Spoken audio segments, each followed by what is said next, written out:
Imagine for a moment, dear friends, that you are consciousness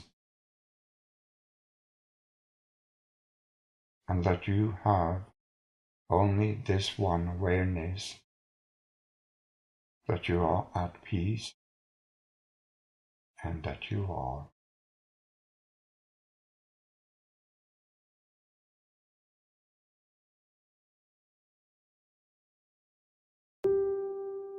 One by one, we become aware of the womb, our Creator embracing us with love so great that it birthed us into being.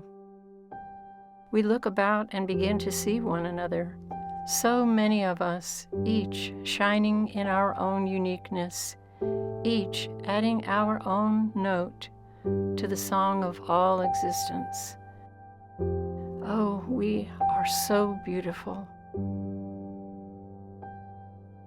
After a while, we hear our Creator, Abba, calling, "Children, come, I have something to show you."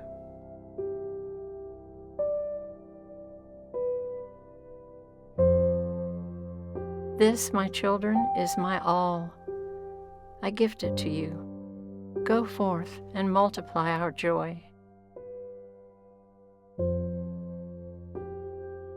We pass into the living, loving darkness of the all.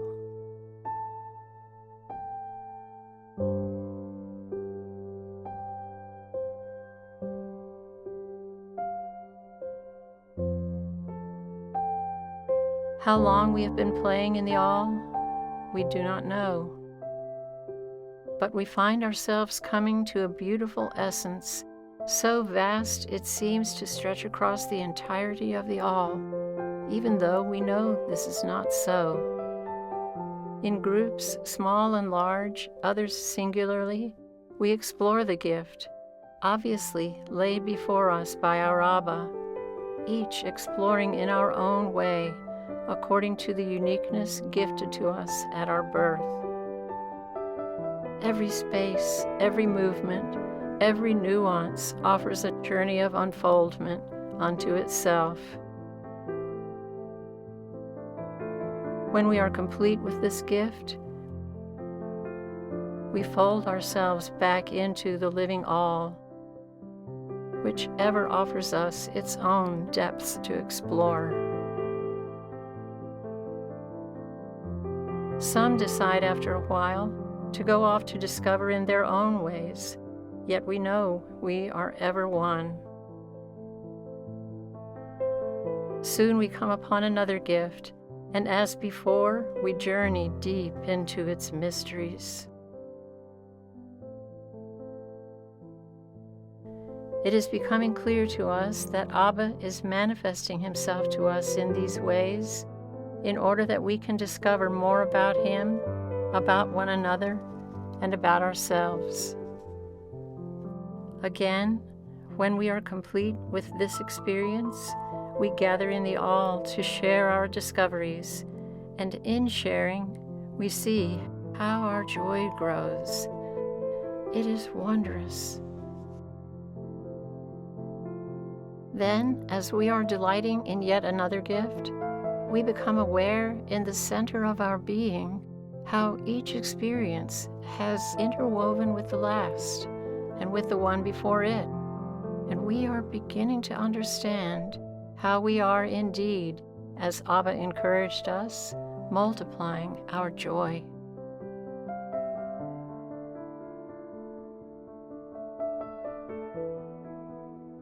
With the next gift, we discover that we can express some of our consciousness into it, and yet remain outside it, and still receive its blessings. We are experiencing ourselves experiencing. We are so excited about this discovery that we reach out to share it with our brethren who are exploring the all. And wonder of wonders, we feel them receive and know our discovery, and then they share with us theirs. And in a miracle of oneness, we know it all together, even though we are scattered across the all, and we realize we are actually creating.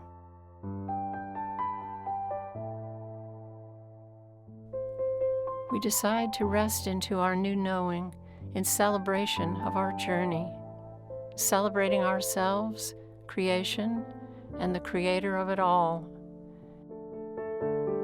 And peace steals all throughout us.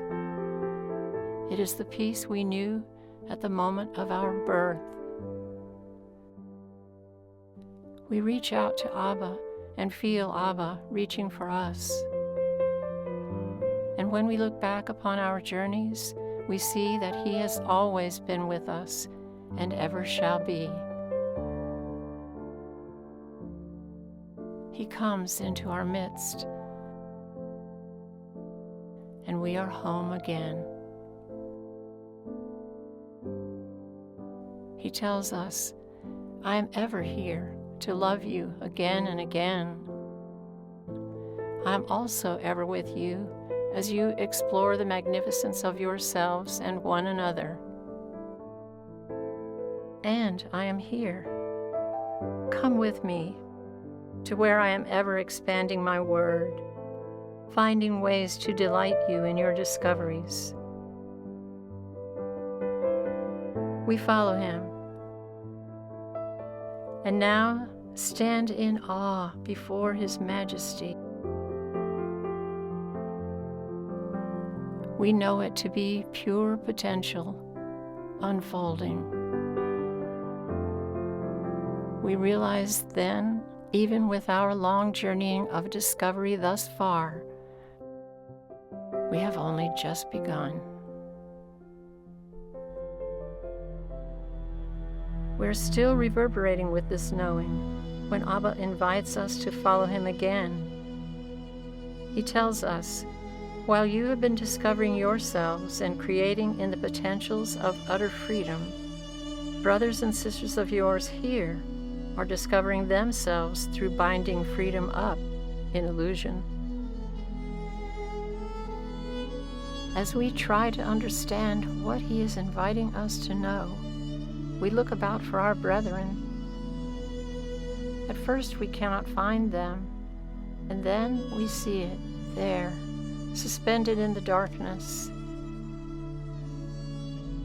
Could it be? Is Abba telling us that they are inside this tiny speck of light? Yes. And you cannot imagine the beauty they have created unless you see it for yourselves. They have created suffering, believing it will help them call forth and more fully understand the power and light within them. And they have created a form of beauty which helps soothe the suffering while wondrously reminding them of my presence.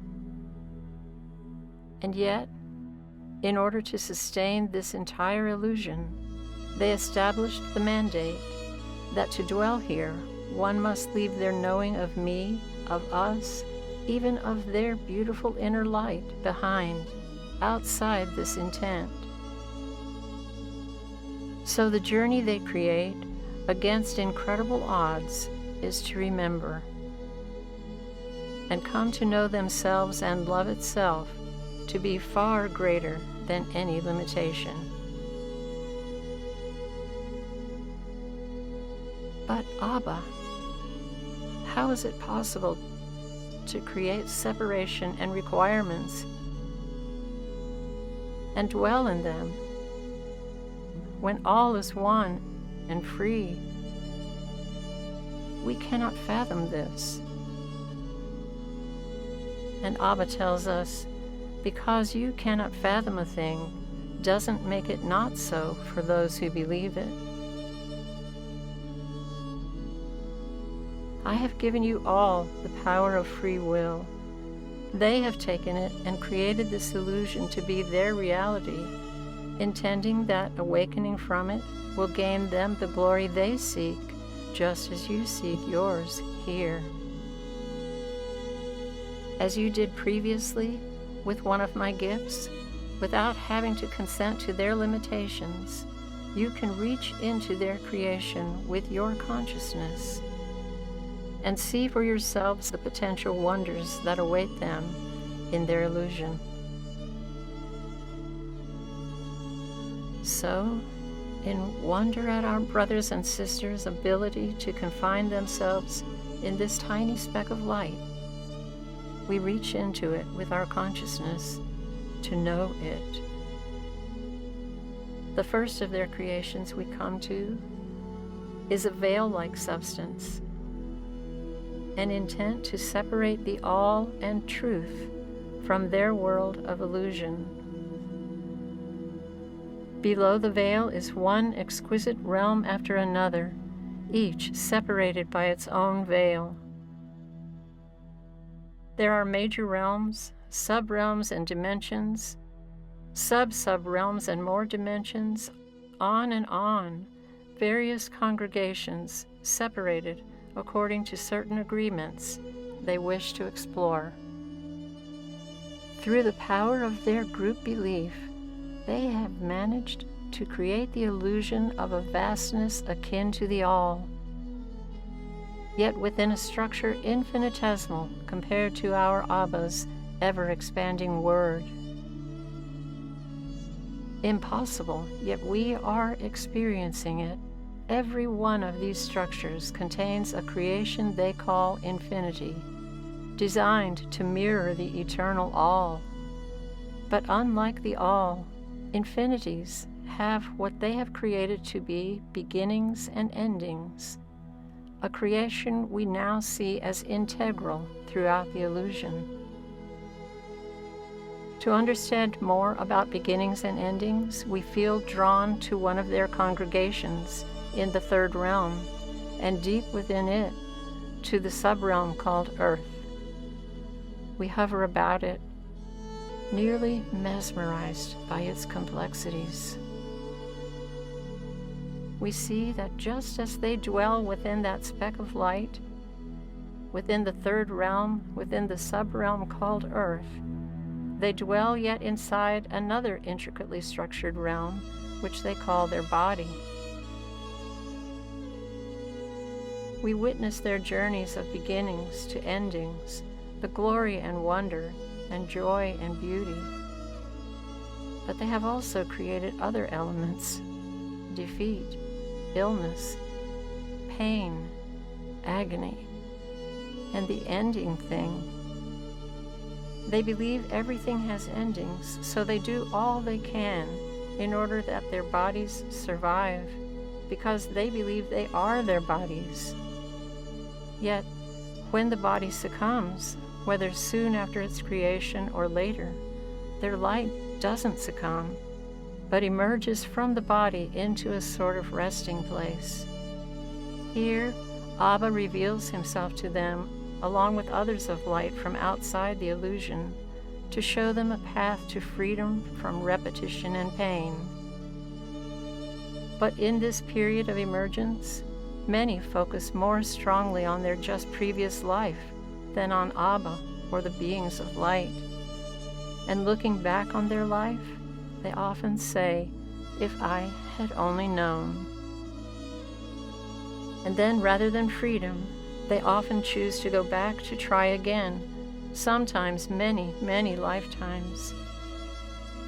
They spend their life trying to succeed, searching, pining for something, someone, loving, losing, healing, learning. Mired in the power of their will, the same will that originally chose to forget, their learning mind augurs them deeper into the illusion. Seeking to learn and understand from within the illusion truth, which can never be grasped because truth is freeborn.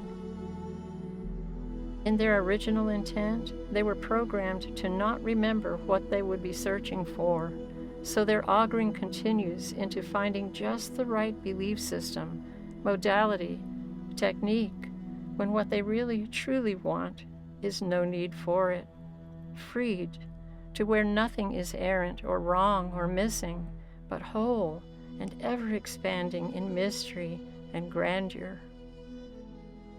Only when the illusion is released of the need to learn can there be the reuniting with all that knows. Only when the illusion of imperfection is freed will the truth of oneness be restored in all that is. When they're in that place of rest, of emergence, even with those from outside the illusion helping them see they can choose freedom, the creation is designed to lure them to progress to the next realm, designed to have them believe they need to keep seeking. If they don't choose to return to their previous realm of agreement, rather than freedom, they will almost always choose the next realm, each more beautiful than the previous, forgetting that this is but a tiny speck in the all awaiting them. We realize that Abba has come into our midst. He embraces us, and we feel his embrace of this illusion equal to the all. Our peace is restored. He fills us with compassion and love for their journey as he explains. Upon departure from their realms, some do reclaim their unlimited self.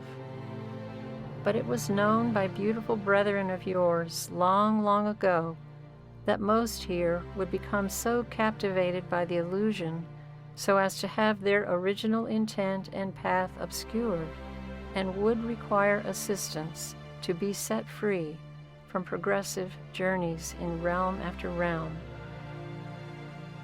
A plan was devised that would require eons in order that it could eventually be presented in a way so as not to infringe on their free will choice of the illusion, but simply offer an opportunity. A light will come and reveal to each what has been for most long forgotten, the whole magnificent truth of their being, as it was first born, ever free. This is called the promise. The way will be opened, that they can then choose to depart their creation or continue their journey of progression within it. Either way, they will one day choose freedom, and either way, I am always with them, as I am always with you.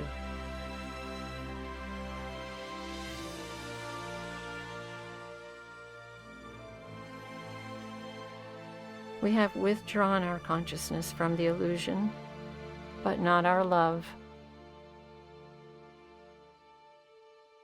While we will continue creating with our brethren across the living all, deepening our wonder in the joy of freedom, a part of our beingness will remain here with these brethren. And whenever they each or all awaken from their illusion, we will rush home with them to the embrace, where they can tell Abba and all of us about their wondrous journeys, and we will share with them ours.